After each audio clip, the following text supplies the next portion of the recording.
ஹாய்ப்பா, வணக்கம்.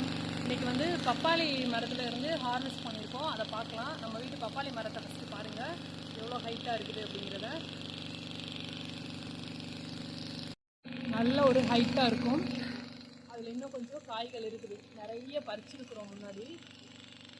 இப்போவும் வந்து அதில் நிறைய காய்கள் இருக்குது. அதில் பாருங்கள், ஃபஸ்ட்டு வந்து இதில் பறிச்சாச்சு.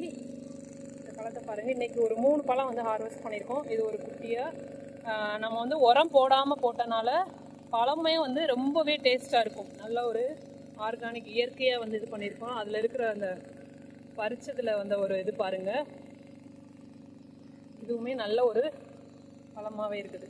சூப்பராக இருக்குது. இன்றைக்கி ஒரு 3 பழம் கிடச்சிருக்குது நமக்கு.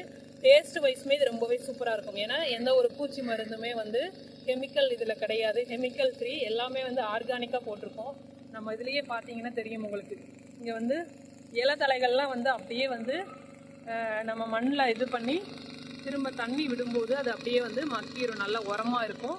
இந்த பழமே வந்து ரொம்பவே டேஸ்ட்டாக இருக்கும். நம்மளோட பழம் வந்து இயற்கையாக வந்து விளைவிச்சனால நல்லாவே டேஸ்ட்டாக இருக்கும். நல்ல உயரமாக இருக்குது.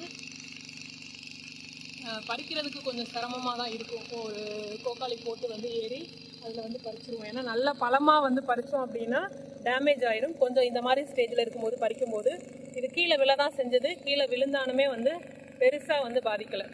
டேஸ்ட்டு சூப்பராக இருக்கும். இந்த வீடியோ பிடிச்சிருந்தா நம்ம பேஜை ஃபாலோ பண்ணாதீங்க, ஃபாலோ பண்ணிக்கோங்க. தேங்க்யூ, பாய்.